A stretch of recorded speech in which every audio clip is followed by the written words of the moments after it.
Hi friends, welcome to government jobs portal. So మనకి railway నుంచి మరొక ఇంపార్టెంట్ జాబ్ నోటిఫికేషన్ అయితే రావడం జరిగిందనమాట. ఎన్టీపీసీ అండర్ గ్రాడ్యుయేట్కి.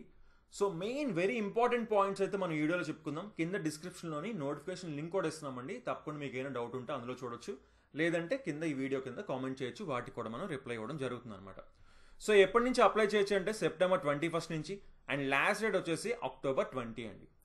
సో చూసుకోండి, మనకి ఏ పోస్ట్ ఉన్నాయి. Commercial come ticket clerk, pay వచ్చేసి చూడండి 21,700లో ఉంటుంది. మెడికల్ స్టాండర్డ్ B2, అండ్ ఎన్ని వేకెన్సీస్ ఉన్నాయి? 2022 వేకెన్సీ ఉన్నాయి. అండ్ 33 ఇయర్స్ వరకు ఏజ్ లిమిట్ ఉంది. ఎందుకంటే కోవిడ్ వల్ల 3 ఇయర్స్ పెంచారు. నార్మల్గా అయితే 30 ఇయర్స్ అన్నిటికీ, బట్ అన్నిటికీ ఏం చేశారు? 33 ఇయర్స్ చేశారు. సరే, అకౌంట్ క్లర్క్ కమ్ టైపిస్ట్ 19,900 పేలో ఉంటే 361 వేకెన్సీస్ ఉన్నాయి. Junior clerk cum typist 990 vacancies ఉన్నాయి. ఇది C2, ఇది కూడా C2 అండి. Medical standard very important vision గురించి. ట్రైన్స్ క్లర్క్ వచ్చేసి A3 విజన్ 72 వేకెన్సీస్ ఉన్నాయి. సో అన్నిటికంటే ఎక్కువ vacancies commercial clerk cum ticket క్లర్క్కి ఉన్నాయి. నెక్స్ట్ జూనియర్ క్లర్క్ కమ్ టైపిస్ట్కి ఉన్నాయి. ఇది ఇంపార్టెంట్. సరే, నెక్స్ట్ మనం చూసుకుంటే మెడికల్ స్టాండర్డ్స్ ఇందాల నుంచి చెప్పుకుంటున్నాం కదా. చూసుకోండి, విజన్ వచ్చేసి మనకి A3 అంటే ఏంటి? డిస్టెంట్ విజన్ 6/9 6/9 ఉండాలి, విత్ ఆర్ వితౌట్ గ్లాసెస్. అలాగే నియర్ విజన్ వచ్చేసి 0.6 0.6 ఉండాలి. And must pass test for colour vision, binocular vision, night vision and myopic vision.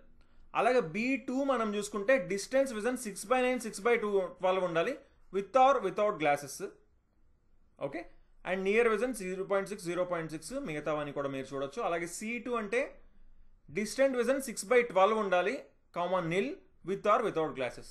So చూసుకోండి, ఈ మెడికల్ స్టాండర్డ్స్ అనేవి ఎవరికైతే అప్లై అవుతున్నాయో వాళ్ళు కొంచెం జాగ్రత్తగా నోటిఫికేషన్లో చూసుకోండి. ఓకేనా? సో మరీ ఇంపార్టెంట్, నెక్స్ట్ లాజిక్ సర్జరీ ఎవరికైతే జరిగిందో ఐకి, లేదా ఏదైనా ఎనదర్ సర్జరీ కనుక జరిగిందంటే దేనికి? రిఫ్రాక్టరీ ఎర్రర్ని కరెక్ట్ చేయడానికి కనుక సర్జరీ జరిగితే వాళ్ళు A3 ఉన్న మెడికల్ స్టాండర్డ్కి ఎలిజిబుల్ కాదు. ఓన్లీ B2 C2కి మాత్రమే ఎలిజిబుల్ అవుతారు అని క్లియర్గా మెన్షన్ చేశారు. ఈ పోస్ట్కి మాత్రమే ఎలిజిబుల్ అవుతారు. స్టార్టింగ్ మనం చెప్పుకున్నాం కదా medical standards. So next important point చూసుకుందాం. ఏజ్ లిమిట్ మనం చూసాం ఏంటి? 18 to 33 years. And SC ST OBC non creamy లేయర్కి చూసుకోండి, OBC నాన్ క్రీమీ లేయర్కి ఏజ్ రిలాక్సేషన్ 3 ఇయర్స్ ఉంది. SC STకి ఒక 5 ఇయర్స్ ఉంది. And ex servicemen candidates who have put in more than 6 months service after attestation. UR and EWS అయితే 3 years, OBC non creamy layer అయితే 6 years, SC ST అయితే 8 years age relaxation ఉంది. ఎవరికి? Ex service మెన్కి చెప్తున్నాను ఇది. And PWBD candidates కూడా UR అయితే 10 years, OBC NCL అయితే 13 ఇయర్స్, SC ST అయితే 15 ఇయర్స్. అలాగే ఇంకా ఏజ్ రిలాక్సేషన్ ఉందండి. మీకు ఏమైనా అప్లై అయితే కనుక మీరు ఖచ్చితంగా నోటిఫికేషన్ చూసుకోవచ్చు. సో నెక్స్ట్ ఇంపార్టెంట్ పాయింట్స్ మనం మాట్లాడుకుంటే ఎగ్జామినేషన్ ఫీ చూసుకోండి. PWBD female transgender ex servicemen క్యాండిడేట్స్కి అయితే 250 రూపీస్ పే చేయాల్సి ఉంటుంది. CBT 1 ఎగ్జామ్ రాస్తే ఆ 250 కూడా రీఫండ్ ఇస్తారండి. మిగతా వాళ్ళందరూ కూడా 500 పే చేయాలి. CBT 1 ఎగ్జామ్ రాస్తే 400 రీఫండ్ ఇవ్వడం జరుగుతుంది అనమాట.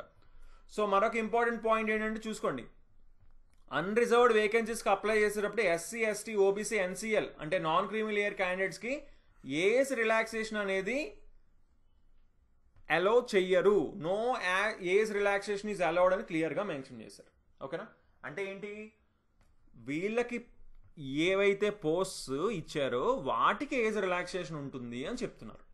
సో నెక్స్ట్ ఇంపార్టెంట్ పాయింట్స్, అసలు రిక్రూట్మెంట్ ప్రాసెస్ ఎలా ఉంటుంది? CBT 1 ఉంటుంది, CBT 2 ఉంటుంది, తర్వాత అప్లికబుల్ అయితే టైపింగ్ స్కిల్ టెస్ట్ ఉంటుంది, తర్వాత document verification and medical examination అనేది ఉంటుంది అనమాట. సో అసలు CBT 1లో ఏముంటుంది? General awareness 40 questions 40 marks, mathematics 30 questions 30 marks, reasoning 30 questions 30 marks. So total 100 questions ఉంటాయి. అండ్ 1/3 నెగిటివ్ మార్కింగ్ అనేది ఉంటుందన్నమాట. సో CBT 1 క్వాలిఫై అయిన వాళ్ళు CBT 2కి 15 టైమ్స్ క్వాలిఫై చేస్తారన్నమాట, షార్ట్ లిస్ట్ చేస్తారు. ఓకేనా? సో CBT 2లో ఏముంటుందంటే general awareness 50, maths 35 and reasoning 35 ఉంటుంది. ఇందులో కూడా నెగిటివ్ మార్కింగ్ 1/3 ఉంటుంది. ఓకేనా? సో ఫైనల్గా ఏముంటుంది? అకౌంట్ క్లర్క్ కమ్ టైపిస్ట్కి, అలాగే జూనియర్ క్లర్క్ కమ్ టైపిస్ట్కి, వీళ్ళిద్దరికి కూడా ఏముంటుంది? Computer based typing skill test ఉంటుంది. సో ఏంటి ఇక్కడ క్లియర్గా మీకు అర్థమైపోతుంది, టైపిస్ట్ ఉన్న జాబ్స్ రెండింటికి కూడా టైపింగ్ టెస్ట్ ఉంటుందన్నమాట.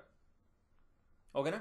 సో ఆ టైపింగ్ టెస్ట్లో ఏం చేయాలి, 30 words per minute English, 25 words per minute Hindi type చేయాల్సి ఉంటుంది. సో నెక్స్ట్ ఫైనల్గా డాక్యుమెంట్ వెరిఫికేషన్ అనేది ఉంటుందన్నమాట. ఓకే. సో అసలు ఒకసారి పోస్ట్ గురించి చూసుకుంటే మన ఏంటి, కమర్షియల్ కమ్ టికెట్ క్లర్క్ వచ్చేసి మనకి CBT1 CBT2 అన్నిటికీ ఉంటాయండి. కానీ టైపింగ్ స్కిల్ టెస్ట్ చూసుకోండి, ఓన్లీ టైపిస్టులకి మాత్రమే ఉంటాయి. ఇందాక ఆల్రెడీ చెప్పుకున్నాం, అదే మెన్షన్ చేశారు ఇక్కడ. ఓకేనా.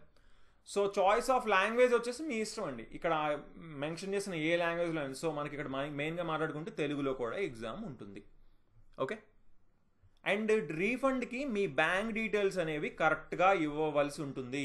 ఆ బ్యాంక్ అకౌంట్కి రివర్స్లో వస్తాయి. ఎప్పుడు, CBT1 ఎగ్జామ్ మీరు రాస్తేనే వస్తాయి, రాయకపోతే రావు అనమాట వెనక్కి. ఓకేనా. సో నెక్స్ట్ చూసుకోండి ఇక్కడ. ఓకే, ఎడ్యుకేషనల్ క్వాలిఫికేషన్ ఏం కావాలి, కమర్షియల్ కమ్ టికెట్ క్లర్క్ చూసుకుంటే 12th ఇంటర్ పాస్ అయి ఉండాలి, దాంతోపాటు 50% మార్క్స్ వచ్చి ఉండాలన్నమాట. బట్ మీకు హయ్యర్ క్వాలిఫికేషన్ ఉంటే 50% అవసరం లేదనమాట. కానీ ఇక టైపిస్ట్ అనే జాబ్స్కి ఏవైతే ఉన్నాయో వాటికి typing proficiency in English are Hindi కావాలి, టైపింగ్ ప్రొఫిషియన్సీ కావాలి ఈ రెండిటికి, టైపిస్ట్ ఉన్న జాబ్స్కి. సో 4టికి ఏం కావాలి, ఇంటర్ కావాలి 50%. ఒకవేళ మీకు ఇంటర్ కంటే హయ్యర్ క్వాలిఫికేషన్ ఉంటే ఇంటర్లో 50% అవసరం లేదు అని క్లియర్గా వీళ్ళు మెన్షన్ చేశారు. ఓకేనా. అలాగే మరొక విషయం ఏంటి, ఇంకెవరికి అవసరం లేదు 50% marks, SC ST PWBD ex service men కూడా అవసరం లేదు 50% మార్క్స్. హయ్యర్ క్వాలిఫికేషన్ ఉన్న అవసరం లేదు 4 జాబ్స్కి అండి, హయ్యర్ క్వాలిఫికేషన్ ఉన్న అవసరం లేదు. లేదా ఒకవేళ మీరు SC ST PWBD ex service men కేటగిరీకి చెందిన వాళ్ళైతే మీకు కూడా అవసరం లేదన్నమాట, వాళ్ళకు కూడా అవసరం ఉండదు. ఓకేనా. సో నెక్స్ట్ చూసుకొని హైయెస్ట్ వేకెన్సీస్ అయితే RRB ముంబైకి ఉన్నాయండి, 699 వేకెన్సీస్ ఉన్నాయి. మనం ఏదో ఒక RRBకి మాత్రమే అప్లై చేయగలము, కానీ ఏ RRBకైనా అప్లై చేయొచ్చు, అది మీ ఇష్టం. సో మన పక్కనున్న సికింద్రాబాద్ చూసుకుంటే 89 వేకెన్సీస్ ఉన్నాయి. సో మీరు ఏ RRBకైనా అప్లై చేయొచ్చండి. మెయిన్గా ఇక్కడ నేను హైయెస్ట్ వేకెన్సీస్ మన పక్కన ఉన్నది మాత్రమే మనం చెప్పుకుంటున్నాం. ఓకేనా. మిగతావన్నీ కూడా మీరు ఒకవేళ వేరే RRBస్ దేనికి అప్లై చేద్దాం అనుకున్నా, భువనేశ్వర్, బెంగళూరు, ఏవైనా చాలా ఉన్నాయి. సో అవన్నీ కూడా మీరు ఒకసారి నోటిఫికేషన్ అయితే చూసుకోవచ్చు, కింద డిస్క్రిప్షన్లో వాటి లింక్ అనేది ఇవ్వడం జరుగుతుంది అనమాట. సో ఇంకేమైనా డౌట్ ఉంటే తప్పకుండా కింద కామెంట్ చేయండి. So okay then, thanks for watching and have a nice day. Bye.